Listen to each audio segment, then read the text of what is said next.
오늘은 예수님의 초막절 전도, 예수님의 초막절 전도 이런 제목으로 말씀을 상고합니다. 우리가 어제는 이제 예수님이 비밀리에 초막절에 가셨다고 말씀을 했는데 그럴 만한 이유가 있어요. 지금 유대 관원들은 예수님을 흠을 잡아서 죽이든지 하여간 예수님을 묶어야 된다 이렇게 생각을 하고 있는데, 예수님이 초막절에 가서 뭔가 많은 사람들에게 노출되고 어떤 일이 생기면 십자가를 져야 될 시기는 아직 안 됐는데, 반년 이상 남았는데 너무 그 문제가 확산되면 안 되니까 이제 조용히 이렇게 가시려고 이렇게 비밀리 하셨고, 또 하나는 그러나 예수님의 그 죽음의 디데이는 하나님이 이제 인도하실 거고, 예수님의 사명은 어떻든 복음을 전하는 거고 자신이 그리스도라는 것을 밝히는 것이 이제 예수님이 해야 될 사역이기 때문에 결국은 이제 그 일을 위해서 오셨다 그 말이고, 오늘은 그야말로 초막절 전도를 실제로 행하셨고, 거기에 따라서 아주 위험한 상황도 왔지만, 그러나 분명히 예수님은 이 복음으로 사람을 어떻게 구원하는 것인가를 아주 실증으로 보여주셨어요. 그래서 간음하다가 잡힌 여인을 어떻게 용서하고 실제로 구원을 시키는 건지 이 현장을 복음으로 보여주셨어요. 이러한 내용이 우리들에게 아주 중요한 그런 메시지가 되고 또 모범이 되는 겁니다. 첫째, 지금 읽은 37절부터 39절까지는 복음을 실감 있게 증거하셨다 하는 거예요. 그러니까 복음을 굉장히 사람들이 이렇게 알아듣기가 아주 쉽고 실감을 느낄 수 있는 그런 방법으로 복음을 전하셨는데, 초막절 마지막 날이라고 그랬어요. 그러면 이 구약에서 초막절은 왜 갖게 되느냐 하면 가을 열매예요. 그러니까 우리나라도 이렇게 추석쯤 되면 이제 가을 열매를 많이 거두잖아요. 그래서 추석 명절을 아주 기쁘게 우리가 갖게 되는데, 같은 원리예요. 이스라엘도 바로 초막이라고 하는 것은 가을 열매를 거둘 때 광야에서 고생하며 텐트 치고 살았던 것을 회상하고, 그래서 초막을 짓는 거예요. 우리가 아무것도 없던 자들인데 이렇게 가나안 땅에 들어오게 하셔서 농사를 짓고 이렇게 수확을 거둘 때 이제 그 기쁨을 느끼고 하나님께 감사하잖아요. 우리들에게는 뭐가 제일 기쁘냐? 구원을 받고 그 받은 구원을 깨닫고 하나님께 감사하는 거, 이것이 가장 큰 열매잖아요. 결국 신앙생활 하면서 기쁨은 우리가 구원받았다는 거, 이것이 우리들에게 열매거든요. 그래서 복음을 이제 그렇게 실감할 수 있도록 예수님이 생수를 가지고 이제 설교하셨어요. 누구든지 목마른 자는 내게로 와라. 그러면 내가 주는 이 생수는 너희들의 배를 그냥 강같이 그 생수로 충만하게 한다 그 말이거든요. 그러면 이 생수가 필요한 사람 누구예요? 목마른 사람이잖아요. 이 영적 생수는 뭐예요?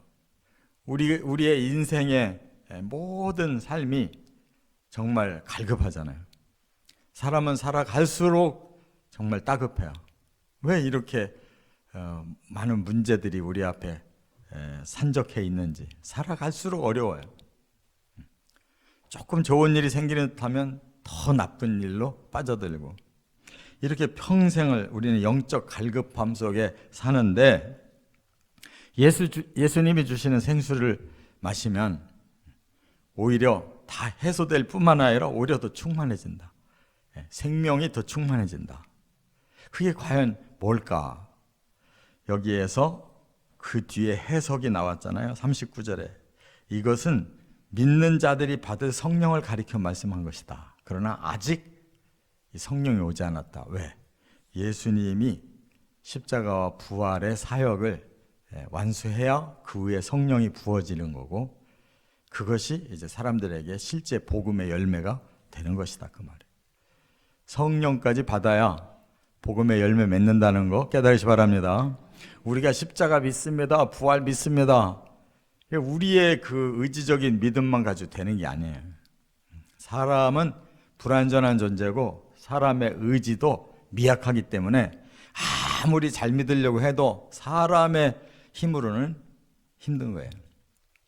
성령이 오셔서 우리의 마음에 도장을 찍어 주실 때 우리가 확실히 믿고 변화가 일어나기 시작하고 능력 있는 삶이 주어지고 성숙해지는 거란 말이에요. 바로 거기까지 예수님은 복음을 지금 확장해서 말씀하는 거고, 아직 성령 오지 않은 이유, 바로 십자가와 부활이 먼저 있어야 되는 거예요. 그래서 우리 죄를 씻고 우리의 저주를 풀어주신다는 언약을 붙잡을 때 그 위에 성령이 임하면 그 사람은 그런 삶으로 이제 변화되어 가는 것이다, 열매 맺어 가는 것이다, 그 말이에요. 이게 복음인 줄 깨달으시기 바랍니다. 그 다음에 두 번째는 40절부터 53절까지는 복음의 두 가지 반응이 나타났다는 거예요. 이렇게 실감나는 복음을 주셨는데도 사람들에게는 반응이 두 가지로 쫙 갈라진 거예요. 어떻게 해요? 예수님의 그 말씀이 믿어지는 자가 있고 오히려 더 반발하는 자들이 생긴 거예요. 그 반발은 누가 할까요? 그들은 이미 기득권자들, 이스라엘의 모든 지도자들은 사내들인이라고 해가지고 70명의 대표들이 모여가지고 나라를 끌고 다니는데 그들 중에 이제 사두개인 바리새인들, 서기관들, 이런 사람들이 이제 주도권을 가지고 있는 거예요. 구약의 율법의 전문가들이고 제사의 전문가들이고 또 행정의 전문가들이 바로 지도자들인데, 그들은 이미 권세를 다 누리고 있기 때문에 지금 살고 있는 이 권세를 얼마나 더 부려서 자기들을 만족해 할 건가에 그냥 꽉 차 있는 사람이라 생수가 필요 없는 사람들이에요. 갈급함이 없어요. 그들은 현재를 어떻게 하면 더 많이 누리고 사느냐가 중요하거든요. 기득권자들의 생각은 항상 현재에 있어요. 현재. 더 많은 욕구를 누리고 싶어 하는 거고 없는 게 없는 거예요. 그런 자들은 예수님의 그 메시지가 오히려 거슬리는 거예요. 왜냐하면 일반 서민들, 정말 갈급함을 느끼는 사람들은 그 메시지가 너무 달게 느껴지니까. 그래서 여기에서도 이 사람은 참으로 그 선지자다라고 사람들이 외쳐요.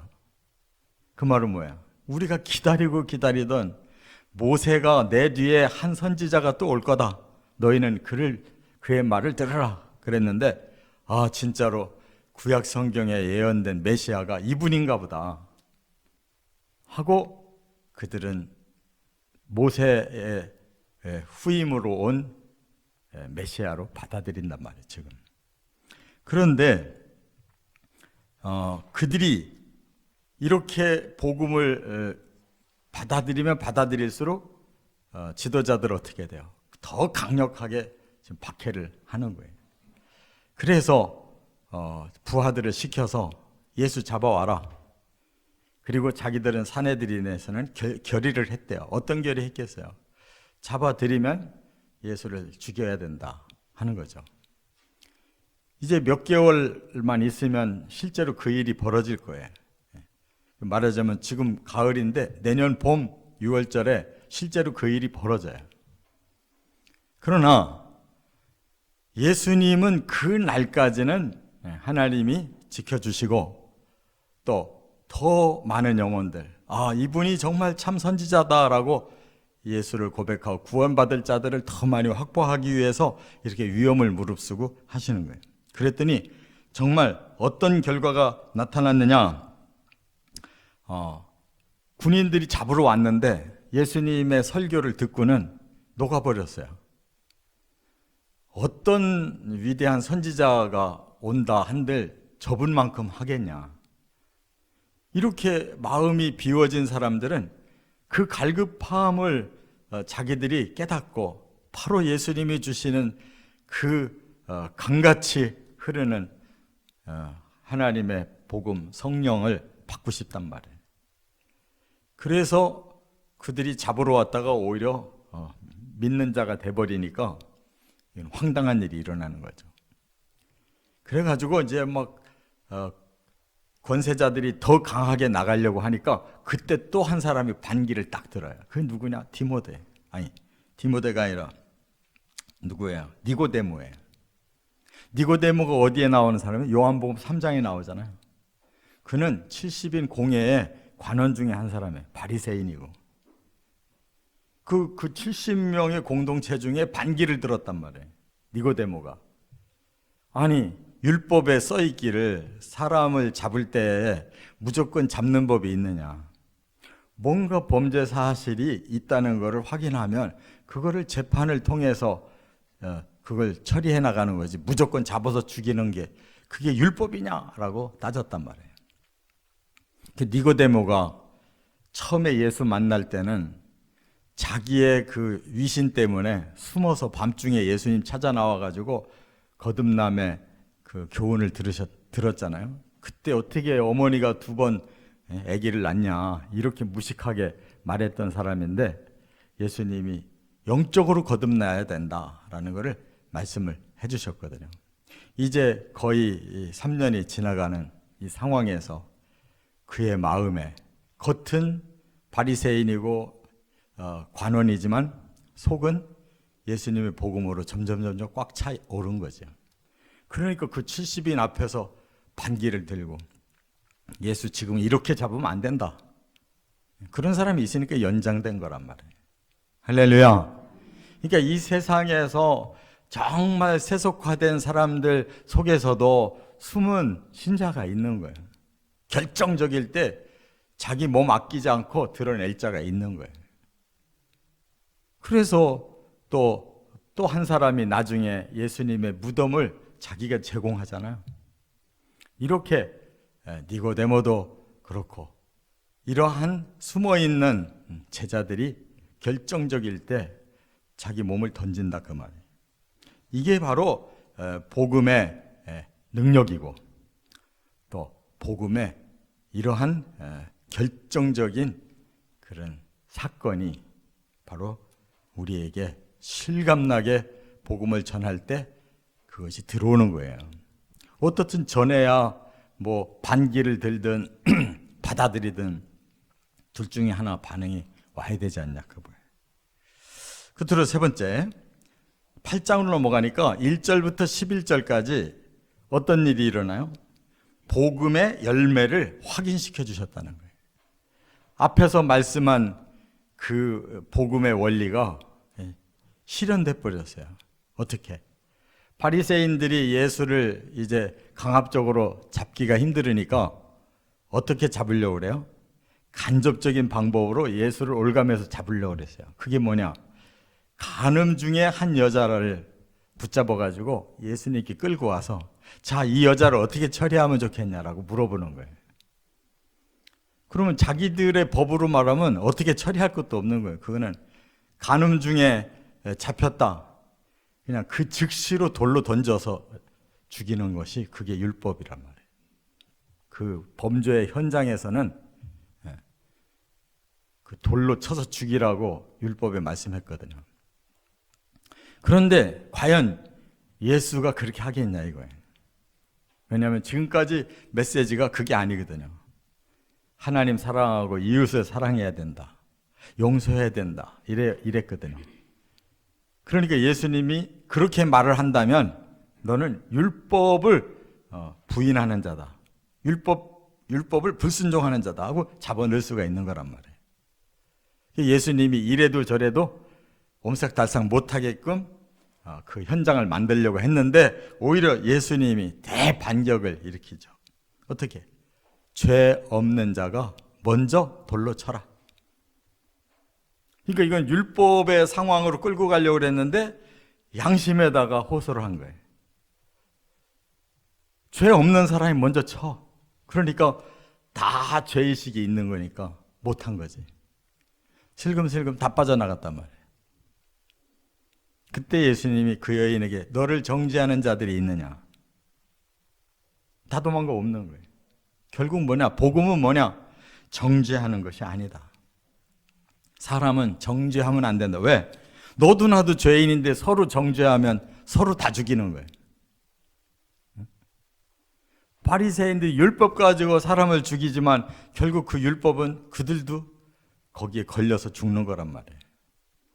그건 구원이 아니에요. 멸망이지. 그래서 예수님이 이 죄인을 지금 정죄하려고 하는 자들을 못하게 하고 예수님도 나도 너를 정죄하지 않겠다. 그러면 어떻게 해야 되겠느냐? 바로 그 여자 자신이 죄를 고백하고 용서를 받으면 된다 이거예요. 그게 기회. 사람을 구원할 수 있는 기회를 줘야 된다. 지금도 이 세상은 자기도 똑같은 범죄를 저지르면서 아직 드러나지 않았기 때문에 드러난 범죄자들을 향해서 막 계속 정죄하죠. 저놈들 죽일 놈들이라고. 근데 그 말을 가만히 듣고 보면 그 사람들에게도 똑같이 그 말을 해야 될 상황이거든요. 이 세상은 지금 전부 손가락질 남을 하는데 자기도 그 범죄자거든요. 그래서 서로 정죄를 하니까 나중에 다 망하는 거예요. 이놈도 망하고 저놈도 망하고. 그래서는 어떻게 구원이 이루어지냐 말이에요. 그래서 예수님이 너 회개하고 다시는 그 죄를 범하지 마라. 아마 그 여자가 또 다시 이런 범죄를 저지르지 못했을 거예요. 그날 죽는 줄 알았는데 예수님 때문에 덕택에 살아서 용서를 받고 그 무서운 현장에서 그가 살아나서 또 어떻게 죄를 짓겠어요. 그러나 사람은 죄성이 숨어있기 때문에 또 죄를 짓 수 있는 거예요. 예수님 다시는 죄를 짓지 마라 하신 말씀을 우리가 잘 깨달아야 돼요. 이게 율법적인 말씀이 아니에요. 바로 아까 말씀하신 성령의 강이 우리 안에 충만할 때 우리의 죄성을 이겨내게 하신다는 것을 믿으시 바랍니다. 이것이 죄인들을 의인으로 만들어 가시는 과정이고, 천국 백성은 그냥 예수님의 보혈로 우리의 죄가 없는 것으로 치고 그냥 패스포드를 준 것뿐이에요. 우리가 천국 백성답게 천국 가려면 점점 바뀌어져야 된다 이거야. 십자가와 부활과 예수님의 승천과 재림을 통해서 우리가 부활에까지 이르면 그 속에서 우리는 성령으로 점점 성화돼서 천국 백성에 근접해져 갈 때 우리가 그 나라에 들어가야지. 어떻게 엉망으로 살다가 갑자기 천국 가겠냐고. 그건 불가능한 일이에요. 그래서 예수님께서 다시는 죄를 짓지 말라는 것은 율법을 말한 게 아니라 너는 이제 복음으로 살아라. 앞으로 바로 이 복음으로 성령으로 죄를 씻고 점점 성화되어 가라. 그 말씀인 줄 깨달으시 바랍니다. 오늘 말씀은 완전히 복음의 열매까지 보여주시는 거예요. 얼마나 멋진 말씀이냐고. 우리도 바로 이 초막절 전도법을 우리가 통해서 구원받았고, 이 초막절 전도법을 우리가 사람들에게 전해줘서 구원시켜야 된다 이거예요. 정죄는 그만하고, 너도 나도 똑같은 사람들이니까 이제는 복음으로 용서해주고 복음으로 성화해 나가는 우리 모두 되시기를 주의 이름으로 축원합니다.